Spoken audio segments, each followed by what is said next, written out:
Rachel Florpardo, bonjour. Bonjour Christophe Barbier. Et bienvenue sur cette radio que vous connaissez bien. Les auditeurs vous connaissent bien, mais depuis quelques semaines, ils ne vous voient plus, ils ne vous entendent plus parce que vous faites campagne. Alors d'abord, êtes-vous heureuse dans cette campagne électorale? Alors c'est une campagne passionnante. C'est une campagne passionnante d'abord parce que les enjeux sont énormes. C'est-à-dire qu'on est, et c'est souvent dit, peut-être à un moment de tournant, un moment de basculement. Ces élections européennes sont les élections les plus importantes de l'histoire de l'Union. À la fois parce que l'Union européenne fait face à des menaces extérieures, la Russie notamment, mais aussi face à la montée de l'extrême droite en France et à travers l'Union européenne. Ensuite, c'est une campagne passionnante parce qu'évidemment, aller sur le terrain, et j'ai fait plus de 30 déplacements, ça permet de confronter des idées, d'échanger, de débattre, et on se rend compte, quand on va au contact, qu'on peut encore débattre sereinement, qu'on est bien loin. Il y a des gens qui restent calmes et qui aiment bien échanger des arguments. On est bien loin des invectives qu'on voit, de la violence qu'on voit sur les réseaux sociaux, et je crois que c'est essentiel qu'on renoue de plus en plus avec ces débats en personne qui permettent de faire vivre le vivre ensemble et le débat démocratique. Est-ce qu'on rencontre des gens qui ne savent pas pour qui ils vont voter, qui ne savent pas s'ils vont aller voter?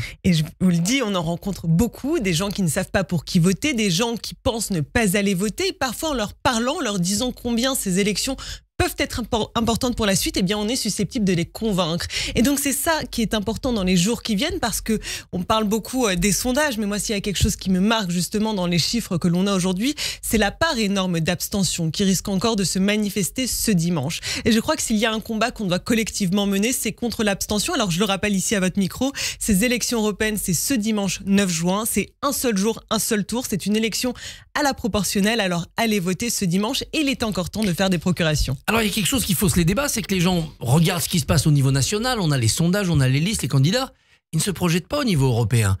Monsieur Bardella, très puissant dans les sondages en France, mais on ne se projette pas dans ce que sera l'éventuel groupe où il sera et qui sera faible. Oui, et c'est là une difficulté majeure, et c'est bien le jeu qu'a voulu jouer Jordan Bardella. D'ailleurs, c'est de dire non, ce n'est pas une élection européenne, ce serait une élection de mi-mandat, ce serait une élection pour ou contre le gouvernement d'Emmanuel Macron, mais en réalité, ce n'est pas une élection de mi-mandat. Nous ne sommes pas aux États-Unis, c'est l'élection européenne. On élit les députés européens qui siégeront pendant les 5 prochaines années.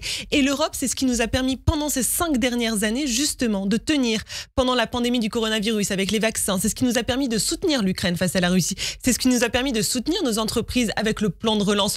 On a besoin de l'Union européenne, et on a besoin d'une Union européenne qui puisse agir. Si demain, l'extrême droite avait une minorité de blocage au Parlement européen, et c'est possible parce qu'à travers toute l'Union européenne, ces partis populistes, nationalistes progressent, eh bien ce ne serait plus la même Europe. Et ça, je crois qu'il faut en avoir conscience. La majorité présidentielle avait atteint les 22% la dernière fois. Là, dans les sondages, vous êtes derrière. Qu'est-ce qui peut se passer? Qu'est-ce que vous pouvez faire d'ici dimanche pour décoller? Continuer de parler, continuer de convaincre, continuer de faire campagne. Croyez-moi, on ne se avouera pas vaincu tant qu'on n'a pas les bulletins dans les urnes le 9 juin, ce n'est pas terminé. Alors, nous allons continuer à faire ce que l'on fait, c'est-à-dire à défendre l'Europe, à porter notre projet ambitieux pour l'Union européenne, parce que nous sommes profondément convaincus que nous avons besoin d'Europe. Atteindre les 20%, ce qui vous permettrait, vous, d'être élu, parce que vous êtes sur la place un peu autour de ce chiffre, c'est encore possible? Oui, je crois que c'est encore possible. Ça peut bouger dans ces ampleurs-là. Écoutez, tant que l'élection n'est pas terminée, tout est encore possible. Il reste encore des jours qui sont déterminants, parce qu'on le disait à l'instant, un certain nombre de nos compatriotes ne savent pas encore pour qui ils vont voter. Donc ça peut encore bouger, et nous, ce que nous allons faire, c'est jusqu'au bout, aller convaincre, aller aussi expliquer ce dont il est question, aller dire que voter pour Jordan Bardella, ce n'est pas anodin. Voter pour Jordan Bardella, c'est peut-être demain contribuer à envoyer à ce que la France envoie le plus grand nombre de parlementaires issus de l'extrême droite au Parlement européen. Et ce que je veux dire, c'est qu'on entend bien qu'ici, en France, le discours de l'extrême droite s'est lissé, mais il suffit de regarder les alliés de Jordan Bardella à l'échelle européenne pour s'inquiéter notamment pour l'avenir de l'égalité des droits, d'un sujet aussi que je connais bien, les droits des femmes, quand on voit notamment qu'en Hongrie, notamment, ou en Italie, eh bien, ces droits sont remis en cause, notamment l'avortement. C'est-à-dire que l'avocate et la candidate, c'est la même personne? Bien sûr que c'est la même personne. Cet engagement aujourd'hui, cet engagement politique, le fait pour moi d'être candidate à cette élection, ça s'inscrit dans la continuité de mon engagement citoyen, de mes combats que je portais comme avocate. Et bien aujourd'hui, c'est vraiment pour cette raison, pour porter ces combats d'une autre façon, bien sûr, mais à l'échelle de l'Union européenne, que je suis candidate. Et je crois, vous savez, que dans la lutte notamment contre les violences faites aux femmes, qui est un des sujets que je connais bien, je crois qu'il y a beaucoup qui se joue à l'échelle de l'Union européenne. Parce que ce qui permet de créer un terrain propice à la commission des violences sexistes et sexuelles, ça a beaucoup à faire, c'est beaucoup lié à la culture. Et aujourd'hui, la culture, elle se construit pour beaucoup sur Internet et les réseaux sociaux. Or, le seul endroit, la seule échelle où on peut prétendre tenter de reculer cet espace numérique, c'est bien à l'échelle européenne.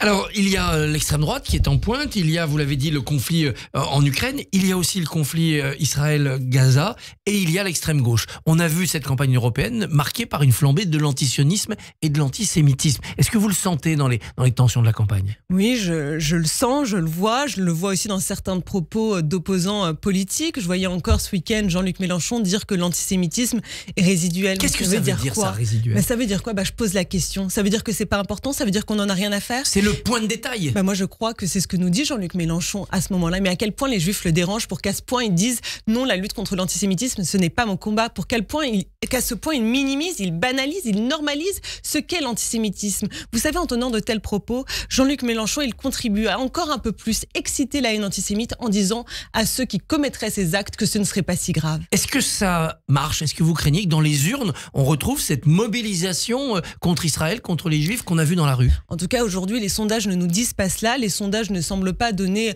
de prime à la France insoumise pour cette campagne qui se résume finalement à une instrumentalisation de la cause palestinienne qui fait par ailleurs le jeu de l'extrême droite, puisqu'en multipliant ses outrances, en hystérisant le débat public ici, quand bien même ça n'apportera en aucun cas la paix là-bas, eh bien, la France insoumise, oui, fait le jeu de l'extrême droite. Brandir le drapeau palestinien à l'Assemblée, 2 semaines de suite, ça participe selon vous de cette hystérisation?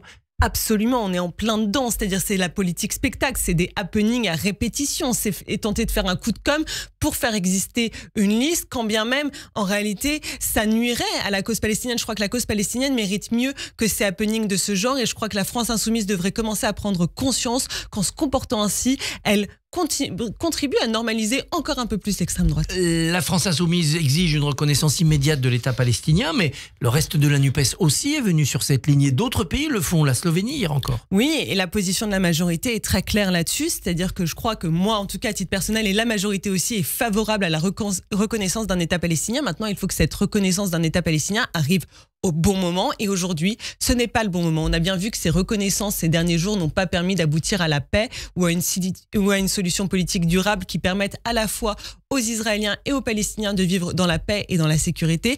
Alors, il faudra que la reconnaissance d'un État palestinien par la France permette véritablement d'aboutir à une solution politique qui puisse amener la paix dans la région et ce jour n'est pas encore arrivé. Est-ce que ce jour n'arrivera pas que si Benjamin Netanyahou n'est plus au pouvoir? Je ne suis pas en capacité de vous dire de quoi demain sera fait. Ce que je peux vous dire, c'est qu'en l'état, comme l'a rappelé le président de la République, les conditions ne sont pas réunies aujourd'hui pour la reconnaissance d'un État palestinien. Il faut le faire à un moment opportun. En tout cas, moi, j'appelle de mes voeux et je sais qu'aujourd'hui, la quasi-totalité en réalité de la classe politique appelle de ses voeux à cette reconnaissance d'un État palestinien. Il faudra simplement que ça arrive au moment opportun. Jean-Luc Mélenchon a évoqué dans un meeting il y a 48 heures un État binational. C'est-à-dire, c'est plus les 2 États, c'est un État binational. C'est Rima Hassan qui a gagné à la France Insoumise. Je crois que c'est Rima Hassan qui a gagné à la France Insoumise. En réalité, ce que dit Jean-Luc Mélenchon quand il appelle à un État binational, c'est qu'il appelle à la disparition de l'État d'Israël. Emmanuel Macron, lui, demande au Hamas d'accepter le cessez-le-feu porté notamment par Joe Biden. Est-ce qu'on est tout prêt d'obtenir ce cessez-le-feu, la libération d'un maximum d'otages et peut-être la non-reprise de la guerre, le passage à une phase diplomatique et politique? Oui, en tout cas, moi j'espère qu'on arrivera très rapidement à cette solution. S'il y a une priorité, je crois aujourd'hui, c'est véritablement celle-ci, c'est-à-dire à la fois la libération de tous les otages, ils sont aujourd'hui encore plus de 100, je crois près de 120, être aux mains du Hamas depuis plus de 7 mois. Vous vous rendez compte? Et donc je crois que c'est aussi d'arriver à un cessez-le-feu qui permette à la région de vivre dans davantage de tranquillité. Moi j'appelle de mes voeux à la fois la libération des otages et le cessez-le-feu et j'espère qu'un accord pourra très rapidement être trouvé pour y aboutir. Et c'est-à-dire qu'Israël est allé au bout de la guerre possible pour libérer les otages et maintenant c'est plus la guerre, c'est plus les frappes la solution? En tout cas, je crois qu'il y a une priorité et j'espère que c'est celle-ci, c'est la libération des otages aujourd'hui et aussi un cessez-le-feu et c'est le sens de l'accord qui est proposé par Joe Biden. Alors je vois qu'il y a encore des négociations en cours. J'espère qu'on arrivera à un accord qui puisse permettre effectivement la libération des otages et le cessez-le-feu. Au moment du 7 octobre, il y a eu, malgré les dérives ultra-gauchistes, quand même dans la société française, une solidarité, une compassion avec Israël. Est-ce que ça s'est pas étiolé au fil de cette guerre? Est-ce qu'aujourd'hui, dans votre campagne, vous ne sentez pas la société française sceptique, gênée, voire agacée ou agressive vis-à-vis d'Israël? Ce qu'il se passe à Gaza est terrible et je pense qu'on peut avoir de la compassion à la fois pour les Israéliens et pour les Palestiniens. Je crois que l'un n'empêche pas l'autre et c'est absolument cette ligne d'équilibre que tout humaniste devrait être en capacité de tenir. Maintenant, pour revenir sur le 7 octobre. Je crois qu'en effet, à l'époque, la réaction de la France insoumise avait un petit peu confisqué le moment de solidarité qu'aurait pu espérer une partie de la communauté juive touchée, affectée par ce qu'il s'est passé en Israël. Et malheureusement, la France insoumise nous a empêchés d'avoir ce moment commun, de vivre ensemble, d'unité nationale. Et je crois qu'aujourd'hui encore, ils surfent sur leurs outrances et que ça a trop duré. Emmanuel Macron va prendre la parole à la télévision demain pour parler du débarquement de juin 1944, mais aussi de la situation géopolitique aujourd'hui. Quel va être le sens de cette adresse? L'opposition dit, évidemment, il vient se mêler de la campagne. D'ailleurs, son temps de parole sera en partie décompté. Écoutez, on est à un moment, une date historique, un événement historique majeur qu'on marque demain. C'est les 80 ans du débarquement en Normandie. Pour cette occasion, la France reçoit plus de 25 chefs d'État. En prenant la parole demain soir, Emmanuel Macron, le président de la République, il est dans son rôle de président qui s'adresse aux Français à un moment important pour la cohésion nationale, pour se rappeler de l'histoire, pour se rappeler aussi de ce que c'est que la guerre, de ce que la guerre avait causé et de ce que permet la paix qui dure depuis maintenant 80 ans sur notre sol et que, en effet, l'Union européenne permet de faire perdurer. Elle permet de faire durer cette paix, mais cette paix aujourd'hui, elle n'est plus garantie. À la fois, disent les opposants au président, parce qu'il prévoit d'envoyer des troupes françaises en Ukraine. C'est lui qui nous met en danger. C'est un va-t-en-guerre, dit Marine Le Pen. Non, je crois que c'est Vladimir Poutine qui fait la guerre. Je crois que c'est Vladimir Poutine qui a agressé l'Ukraine. Je crois que c'est Vladimir Poutine qui aujourd'hui nous menace, tente de nous manipuler par diverses ingérences étrangères, par cette guerre hybride qu'il conduit lui-même de ses voeux. Ce n'est pas Emmanuel Macron qui a choisi cette guerre, non. Par contre, ce qu'il nous faut aujourd'hui, c'est entrer dans un rapport de force avec Vladimir Poutine pour dire qu'on ne se laissera pas faire et pour dire aussi qu'on ne laissera pas l'Ukraine tomber, qu'on sera à ses côtés jusqu'au bout. Jordan Bardella a toutes les chances de finir en tête quand même dimanche. Et après, est-ce que ça veut dire que Marine Le Pen est déjà un pied à l'Élysée ? Non, je crois pas. Je crois pas en ces politiques fiction. Je crois qu'au contraire, après, il faudra continuer de débattre, continuer d'agir. En tout cas, peu importe les sondages, peu importe ce qu'ils nous disent sur l'intérêt des jeunes. Je crois que ce qu'il faut, c'est ne jamais lâcher personne. Continuer à parler notamment aux jeunes qui seraient tentés par les extrêmes. Continuer à agir pour les jeunes qui seraient tentés par les extrêmes. Et justement, je crois que c'est ce que compte faire cette majorité, c'est de ne lâcher aucun combat et de continuer de s'engager pour permettre d'améliorer la situation pour chacun des Français. Mais avec qui comme chef pour ces combats, puisqu'Emmanuel Macron ne se représentera pas, qui est celui qui va porter le flambeau? Écoutez, je crois que la majorité aura tout le temps de s'organiser dans les mois qui suivront. Pas simple, les primaires, on sait que c'est difficile et... Je crois qu'on verra bien ces prochains mois comment les choses se décideront. En tout cas, moi, je crois en la capacité de la majorité à continuer de diriger ce pays, à continuer d'être porteuse de solutions avec comme un elle seul l'a fait candidat. depuis 7 ans. Parce que s'il y en a 2 ou 3, c'est Écoutez, fini. j'espère que la majorité, en tout cas, moi, j'appelle de mes voeux que la majorité soit unie pour les échéances électorales qui viendront. Et vous continuerez donc en politique, que ce soit à Bruxelles ou à Paris? On verra bien. C'est pas sûr ou ça y est, vous avez le virus? En tout cas, une chose est sûre, les combats que je mène, les combats que je porte pour l'égalité des droits, pour les droits des femmes, contre toutes les haines, je continuerai de les porter. Et il passe par la politique. Notamment. Rachel Fleur-Pardo, merci et bonne journée. Merci beaucoup Christophe. Demain, votre invité à 7h45 sera Emma Rafovic, présidente des Jeunes Socialistes, candidate au Parlement européen. Radio J.